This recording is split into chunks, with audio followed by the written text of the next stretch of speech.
Wales, from coastline to castles, majestic mountain tops to vast valleys. That's where my family are from, don't get me started. A country full of myths, legends, Look what I got. and laughter. I'm here! Oh, my Lord! Join me, Michael Ball, as I receive a welcome in the hillside. Don't even think about it. Look at this view, man. Travelling across this incredible landscape. I'll be rediscovering my Welsh heritage. It's a beautiful country, man. I've never felt more connected with the place. There is something about the Welsh giving a welcome. Tasting the local cuisine. Cheers. And taking in the spectacular scenery. Embracing the culture. That is the most fabulous auditorium. And Celtic pride.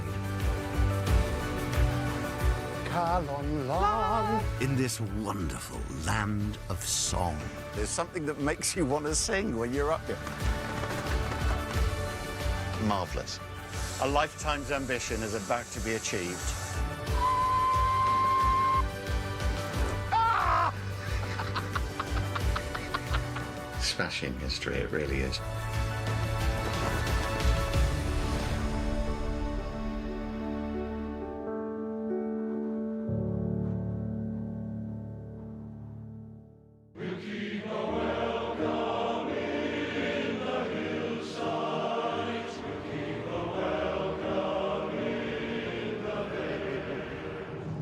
This land of mine will still be singing when I come home again to Wales. Genuinely, I get an excited feeling when I cross this bridge and get into Wales. We're entering the land of my fathers. Well, the land of my mothers. Croeso I Gymru. Welcome to Wales. I spent my childhood summers up to mischief in the South Wales valleys. So my first stop is somewhere I know well. Once an industrial heartland, to me, these terraces mean family. My mam grew up in the small town of Mountain Ash in the Cynon Valley. A place which owes its very existence to the 19th century coal boom. Until the late 70s, it was home to one of the first deep coal mines in the area. Since the pit closed, nature has reclaimed the land. How green is my valley? Well, today, very. My gran, Agnes Lillian Davis, known to everyone as Lil, was a huge inspiration to me. She had the most beautiful singing voice, and if it wasn't for her and my Welsh influences, I might well have chosen a different career. My gran lived in a classic Valleys terrace right here for most of her life. So this is number 30 Cadwallader Street, where my gran lived. It's so strange being back, because you mention it. We're sort of huge. This was the longest street in the world. So much smaller than I remember. Gran was very much at the heart of the community. And although she has now gone, I still have family in this part of the world. So I'm off to see my favourite aunt, Auntie Denise. Oh, she makes me laugh. I bet you any money there'll be a big cake waiting for me, and some Welsh cakes, and a cup of tea, and some good memories. Yes, I have some of my best memories here in Wales. And Auntie Denise's? Ooh, always felt like home. It's only me. Oh, you've made a bit of an effort. Well, for my favourite neighbour, I got to make an effort, haven't I? That's beautiful, Jan. God. Diolch yn fawr. You're welcome. Am I cutting it or you? You can be mother. I'll be mother. It's so lovely to have you Oh, here. it's lovely to see you too. Do you know what? I think in here, I do feel Welsh. I know I always make the joke, if it comes to rugby and war, I'll be a Welshman. And what about the singing side of it? And the singing side, without question. I mean, that comes from listening to the voices when I was here and feeling that proper deep down connection with it. Yeah. You've lived here all your life, haven't you? Yeah. How's it changed over the years? Well, quite a lot since the furnace side closed, for a start, because that was just a, filthy. Well, I remember you do Horrible. the washing. Gran would get the mangle out. I do the mangling. you put out the washing, and if the furnace light was on, everything was covered in smuts. Well, it was constant all day long. It was making smokeless fuel, wasn't it? Yes, but then you'd look up and you'd see the most beautiful mountains. What I loved about coming up here, it was the sense of freedom. Tony and I, my cousin Tony, we'd be out all day long. We were quite naughty, weren't we? Putting it mildly, Mike. Very mildly. Do you remember the greatest trick we played in Cadwallader Street? Knock down ginger? Yeah. Everyone that had a knocker on their front door, they tie the cotton or string onto that, run to another house, tie it on there, then run into Gran, straight up the bedroom, and the three of you would be pulling and pulling like this now. And everyone's knocker on their front door would all be rattling at the same time. They don't. It was funny, but it was annoying. Oh, story of my life, Dan. Funny but annoying. It really was. It really was annoying. Oh, it's been so lovely to relive old times with Auntie Den and find out how this area has changed since the colliery site closed. Like most families in the South Wales valleys, mine has strong links with coal.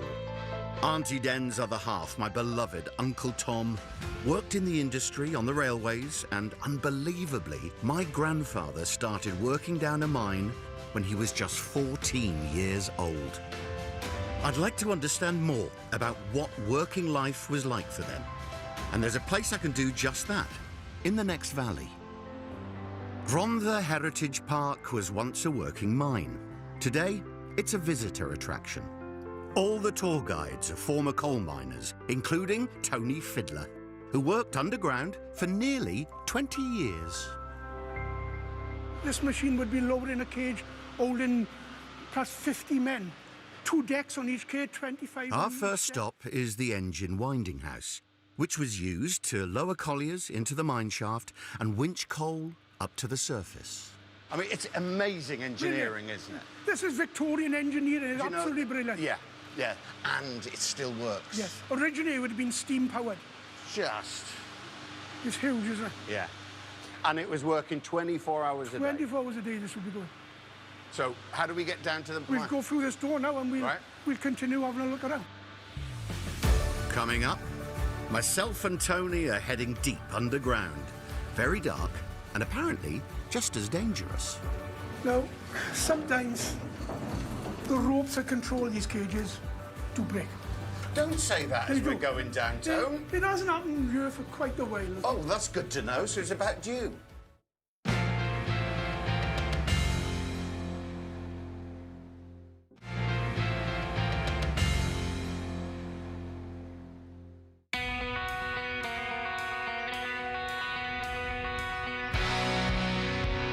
I'm Michael Ball, and I'm on a mission to explore wonderful Wales. My travels have brought me to the South Wales Valleys and Rhondda Heritage Park, where I'm on a tour with Tony, a former coal miner. When I was working, it was roughly about 7.5 hours. You work underground and you have a 20-minute break. This colliery once employed 3,000 people. The Rhondda Valleys was one of the most important coal mining areas in the world, and the Titanic was even steam-powered using coal from here. We leave the God's beautiful sunshine outside into the dark, dark world of underground. Yes. So how deep are we going here? 1,400 feet in depth. Did you get nervous? I got nervous every time I got in a cage. Did you? Because if you've got 25 men in a cage, I guess you can imagine it is very, very tight space. Yeah. You haven't got a lot of room to move in these cages. Now, sometimes the ropes that control these cages do break. Don't say that as we're going downtown. It hasn't happened here for quite a while. Oh, that's good to know. So it's about you. This mine was as deep as the Empire State Building is high, but luckily we're not going that far today. And this is what we emerge into. This is how it be. This is how you step out of pit bottom, then you go off to your working place. Some of the working places could be 2 miles away from pit bottom. You'd walk that distance before you start work. Sometimes it could be hands and knees in different conditions. And of course, we're lucky down here. We got a bit of electric light. Back in the day, it was candlelight or gaslight. Yeah. Would be and a miner's lamp like that. A lamp. Okay. The coal that was mined here could fill 50 double-decker buses every single day. Black gold, as it was known, shaped the valleys and its people. The men were working down here, the women, children working down here. They came from everywhere. Ireland, Scotland, England. People coming in because they heard that there's money to be earned in South Wales down the mines. And also then the nickname started. I mean. Oh, yeah. Die Bungalow. Die Bungalow. Nothing upstairs. You had Tommy 18 months. You only had 1.5 years. You know? Tommy Champ. Uncle Tom. Know Tom well. You knew Tom? I know Tom, yeah. Oh, no. Yeah. I used to mime in the same choir as him. Tom, lovely chap, Tom. Yeah. Cracking voice. The best. Uncle Tom wouldn't even let me in the top tenors. I was in second tenors. Where are you? Second tenors. You're second? Yeah. That's all right then, bud. Yeah, no problem. We can mime together. But this is the point. The humour, the camaraderie, the sense of community that these tough environments created was what got people through. Yeah. The community in South Wales is second to none. No. The communities are still there now, but it's a different type of community, of course.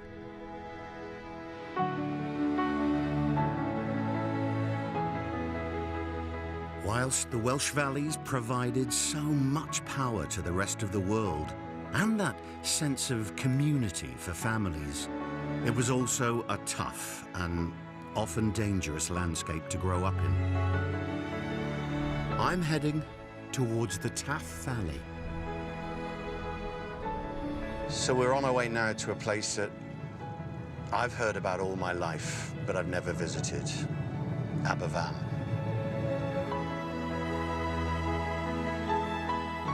It's extremely hard to comprehend on such a beautiful day, but over 50 years ago, this small village of Aberfan was home to a devastating disaster.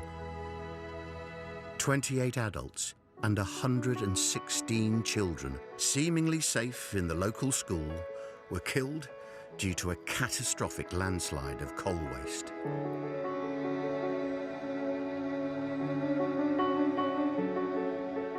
Almost an entire generation was completely wiped out.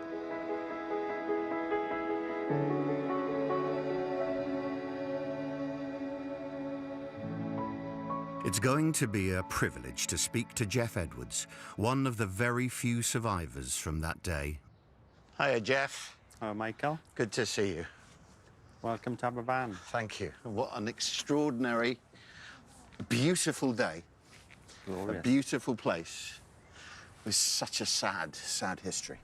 Now a peaceful memorial garden, this site was once his school, Pantglas Juniors.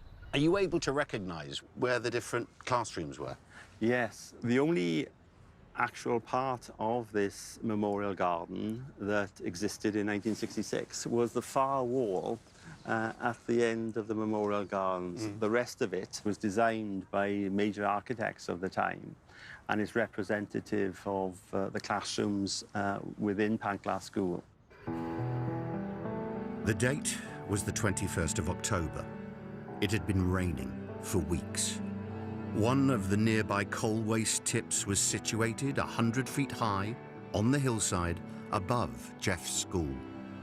Can you remember what happened that day? Yes, I used to live on Aberfan Road, and my best friend Robert used to live 2 doors down from me. We got out tack, and then we walked to the school. My seat was 2 doors up from the door of the classroom. There was then a rumbling sound, and the next thing I remember was waking up with people just screaming, really, get me out, get me out. I didn't really know what had happened to me. The coal waste created an avalanche, engulfing everything in its path. I was buried under all this material that had come down from the tip. The roof had collapsed. And the reason why I survived was the fact that I had a pocket of air around me, and that's all I could see is out into the sky, really. And then the next thing I heard was the smash of the window with the rescuers coming in. And eventually they pulled me out.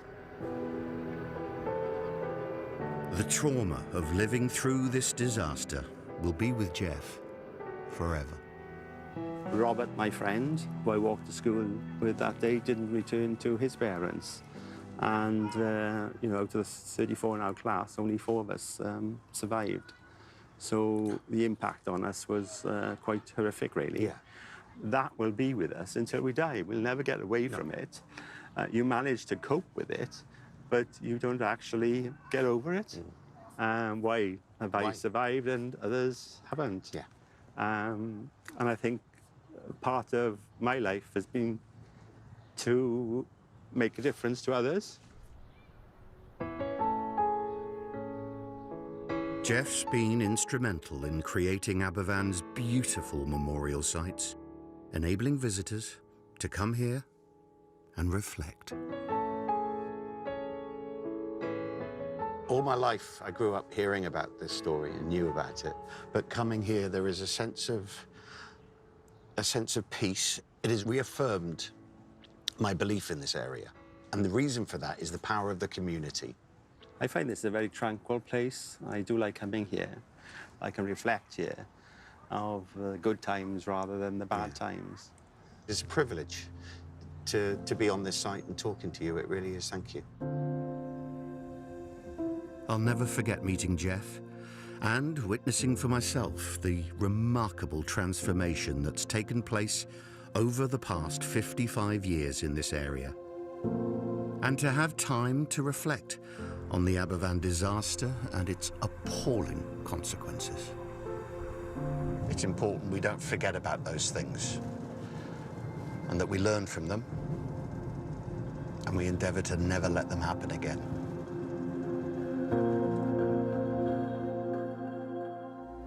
Well, next, I'm heading west to the Gower Peninsula, a stunning stretch of coastline beyond the city of Swansea. It was the first place to be called an area of outstanding natural beauty in the whole of the UK. It's home to indigenous wild ponies, picturesque farmland, and the landscape also provides rich territory for the seafood industry.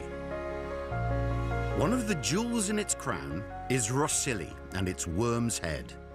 Its 3 miles of golden sand and dramatic cliff tops mean it's been voted as one of the best beaches in the world. It's absolutely spectacular.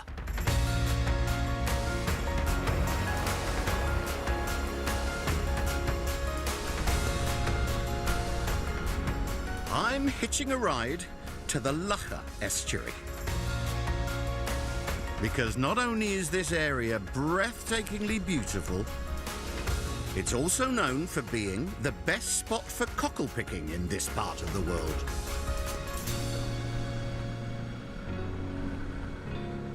Come on, boys, show me the cockles.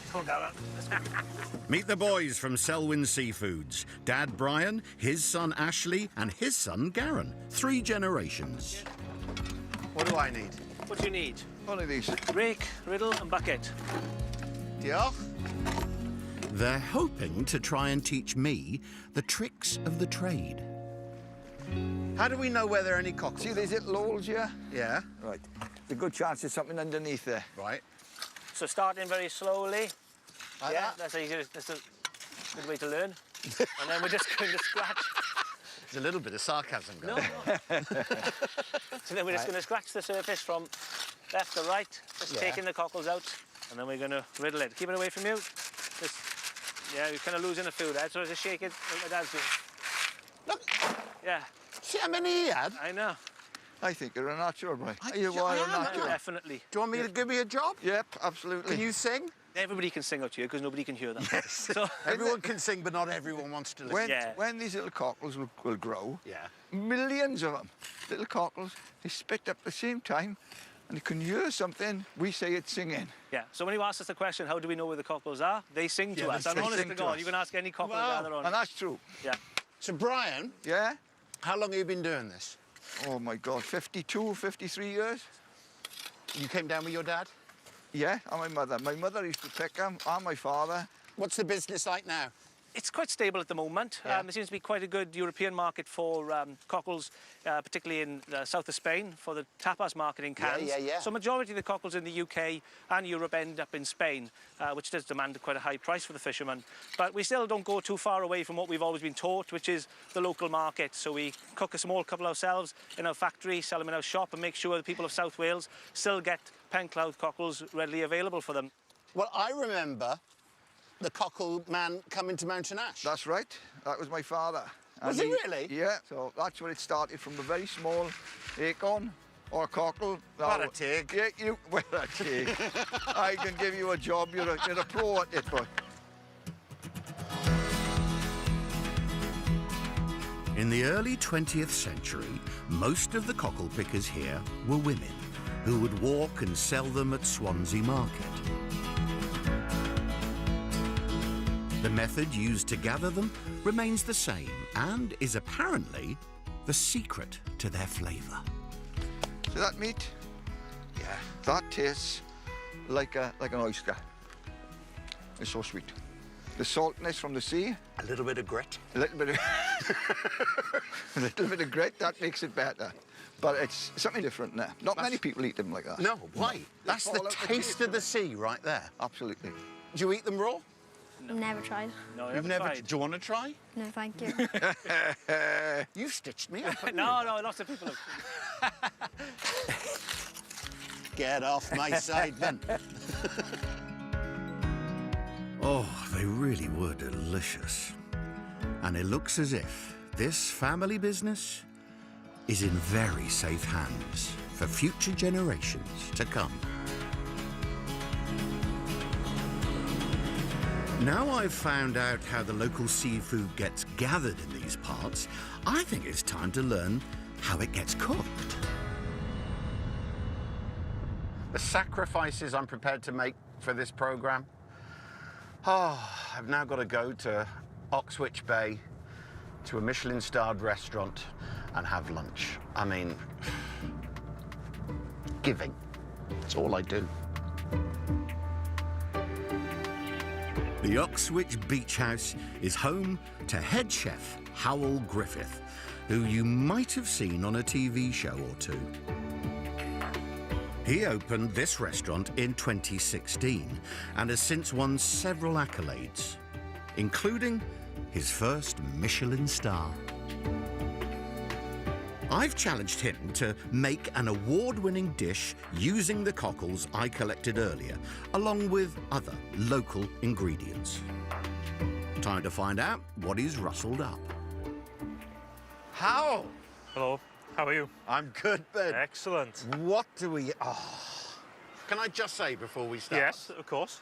I have eaten in worse places. It's all right, I isn't mean, it? look Yeah. at this. It's stunning. How long have you been here? It's a wonderful location. We've been here just over 4 years now. Because you're a Welshman, but you're North Wales. I am. Was it okay making the move? Well, I was coming back from England, so it wasn't that bad. Oh, it's even better then. Yeah, it was. There's no problem there. And everything that you try and do here, you try and source as locally as possible, don't you? As local as possible. You can see out in the bay, Yeah. this lobster was caught by Jim, the left-hand side blue boat, and they actually fish out of the bay. So this is probably the most local ingredient You don't get fresh we here, have do on you? the restaurant. No, it's a fantastic product. The lava bread, which comes from North Gower. Do you know what's embarrassing? I've never eaten lava bread. Have you not? What is it? It's wonderful. It's seaweed. We use Cool. it in bread. We use it in you know, courses. We're using all sorts of stuff in the restaurant, and it's beautiful. Well, I'm here in a Michelin-starred restaurant. Yes. Gazing over the sea. Let's see if you've earned it. Here we go.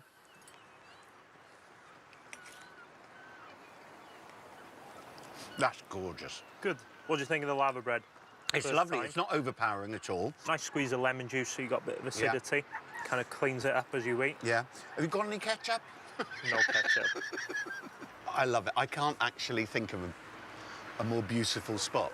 It's wonderful. To have a glass of wine, some gorgeous food, and a nice chat. Thanks so much, Howell. No problem. I might have to have a little sip of this. Oh, there you go. I'll Cheers, join kid. you. Yachida. Yachida. Oh, what fabulous food and an incredible location for a restaurant. Sadly, it's time to say goodbye to this part of South Wales. Coming up, I'll be treading the boards in Cardiff. That is the most fabulous auditorium. Before exploring its bay in style.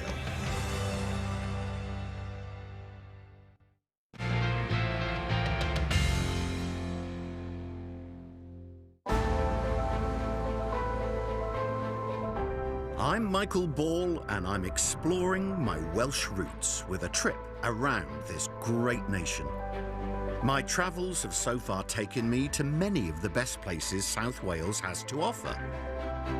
It's rolling hills, it's lush green fields, it's extraordinary bays and sea views. Absolutely beautiful. And my next stop is Cardiff, and a theatre I know extremely well. This is the front entrance of the Millennium Centre. And I've been coming here since it opened. In fact, I helped to open it, performing for Her Majesty in 2004. It's a world-class venue, and I am delighted to be back. What I love about this place is everything that it's been constructed with speaks of Wales. The wood and the slate and the design even. An enormous stage can house any size of production. And then you look out and you see that is the most fabulous auditorium. And you can hear already that the acoustic is perfect. When the beating of your heart echoes the beating of the drums, it is the future that the winter morrow comes.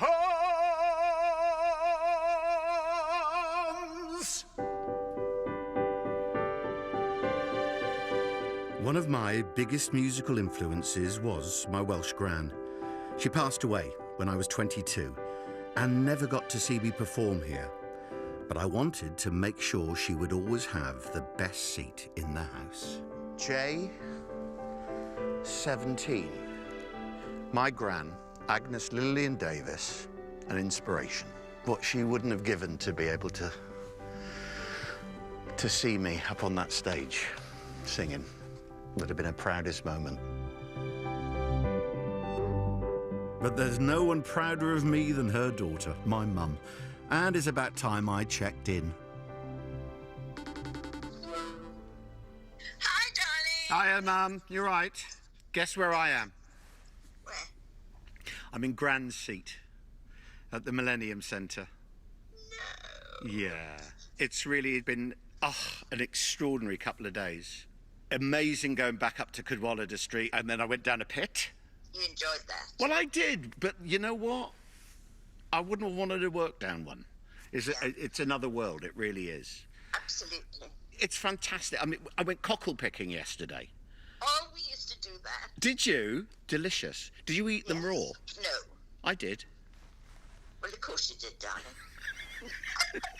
I'll eat anything, me. You couldn't wait for them to be cooked, could you? I know him so well. It's the trip of a lifetime for me. It really is.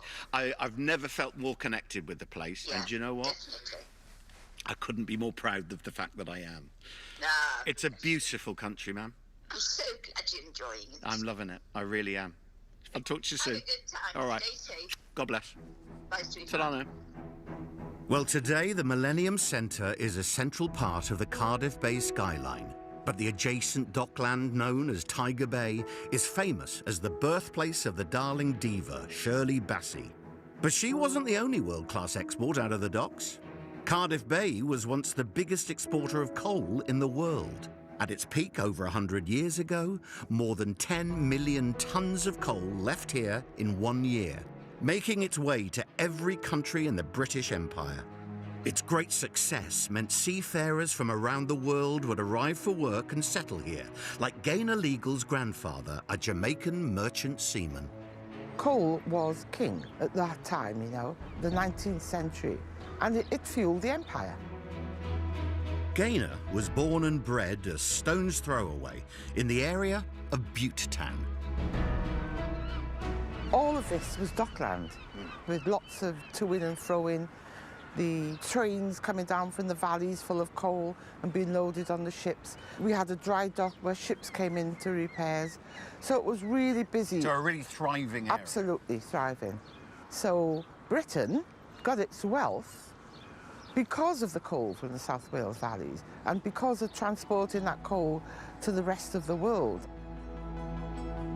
It's thought that people from at least 50 nationalities settled in this area, and a multicultural community was grown, the first of its type in the UK. Tell me what it was like growing up in Tiger Bay then.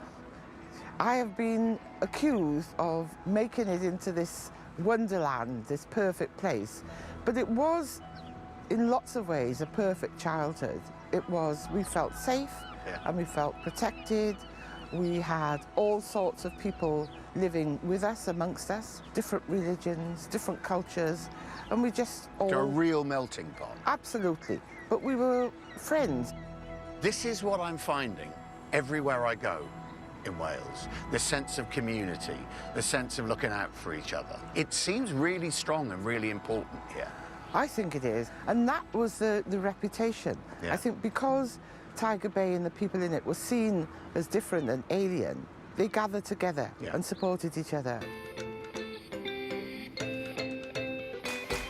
Well, the Butte Town community is as strong as ever, and Cardiff Bay has since been developed, and its restaurants and tourist attractions centre around a beautiful freshwater lake, and there's only one way to experience it.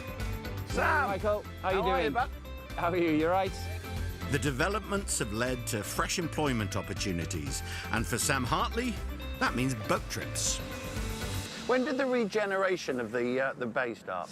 Well, the actual build started in 1994, and it completed in 1999, and that was really the catalyst for the regeneration of Cardiff Bay, the £2 billion catalyst. And now you've got luxury flats, you've got great shopping area, you've got the theatre. It's another heart to Cardiff. Absolutely, yeah. The Cardiff Bay Barrage was one of the largest civil engineering projects in Europe. It also means boats like ours can easily access the Bristol Channel, and it provides a valuable flood defence for the city. So they're the 5 sluice gates. They regulate the levels of the bay. They let the water out depending on how much is coming down the rivers and depending how high the tides are going to be. What's good to see, going around South Wales, you see these amazing industrial feats of engineering. And this is on a par with that, isn't it? Yeah. So we're still able to do it. It's pretty impressive. Oh, absolutely, yeah. And of course here we're quite calm because we're in the bay. We're quite calm at the moment. What's it going to be like when we get out? A little bit choppy. See, I don't mind that. Yeah, do you know what? I might just regret that last comment.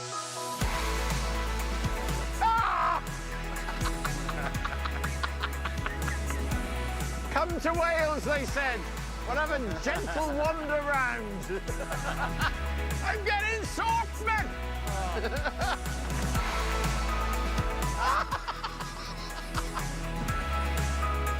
Are we going home now? I think so, yeah. We're aiming in that direction.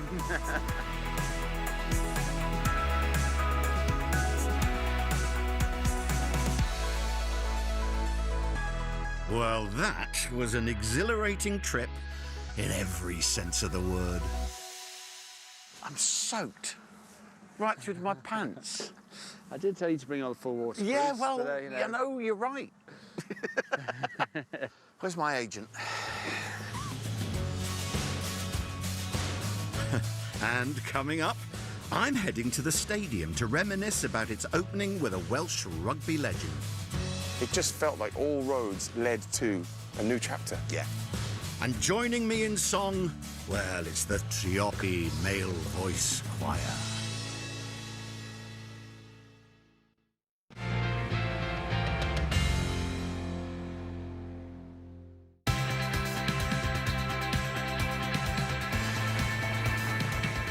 I'm Michael Ball, and I'm on a trip around wonderful Wales.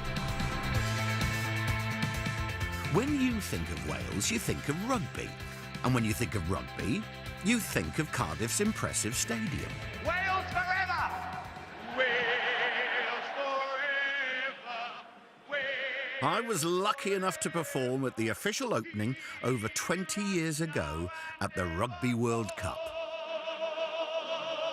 It's one of the biggest highlights of my career to date, singing the anthem Cwm Rhondda.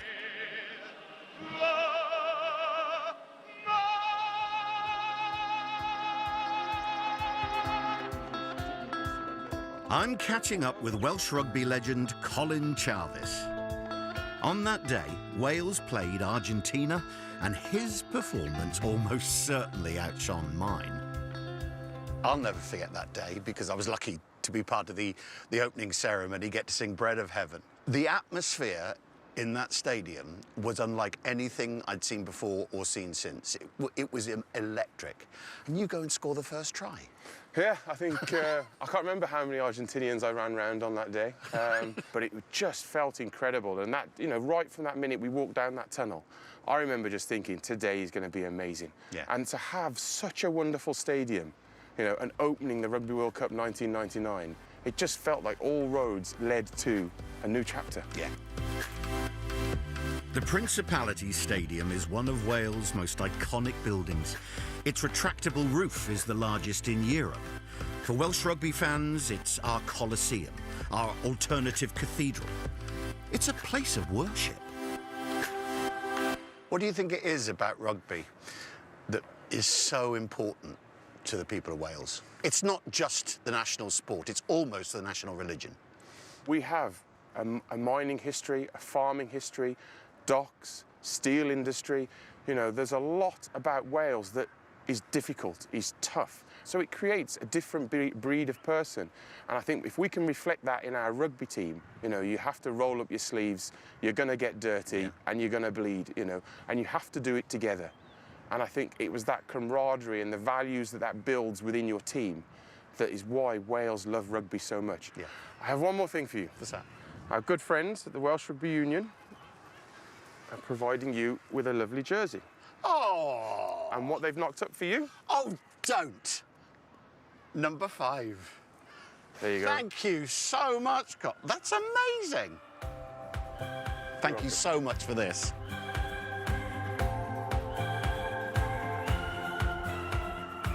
It's been great to reminisce with Colin about our performances 20 years ago when I sang Cwm Rhondda, or Bread of Heaven as it's better known.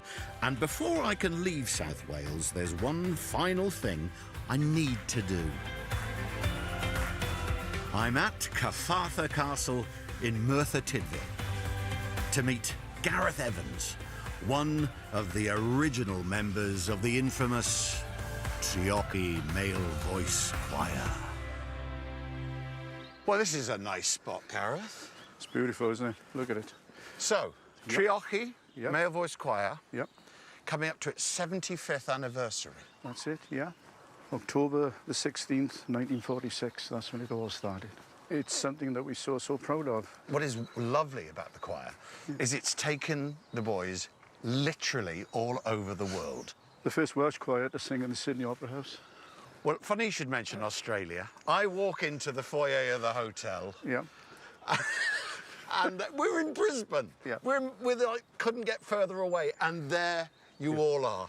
in the lobby. I know. Do you remember what I said? Yeah, you came in, you said, Treorchy? We said yes, and you said to some of the boys, you know, what are you doing here? And they said, well, we've just done a gig in town. And you said, no wonder no bugger come to see me.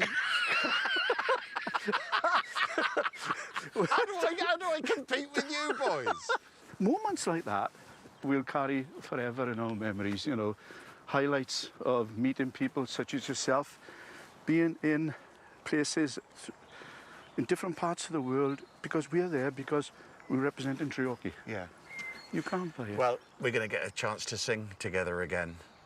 Hopefully a bit better than we did in the bar in Brisbane. and there's only one song. Definitely. Come on, let's do it. A bit of Cwm Rhondda? Oh, yes. Oh, yes. I hope you've got the right key. Hold me with thy powerful hand. Bread of heaven, bread of heaven, feed me now and evermore, evermore. Feed me now and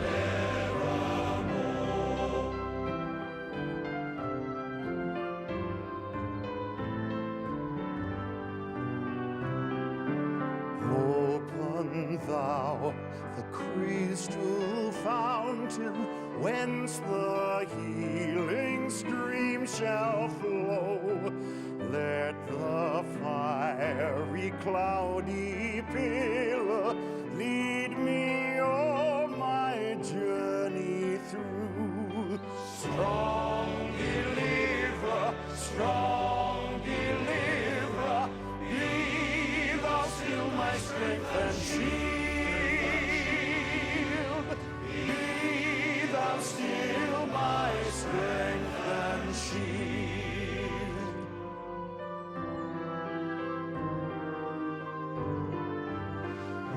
When I tread the verge of Jordan, in my anxious peace of sight, death of death and hell's destruction, land me safe on Canaan's side.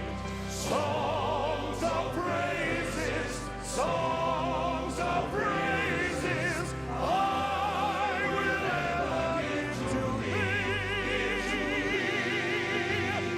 I will ever give to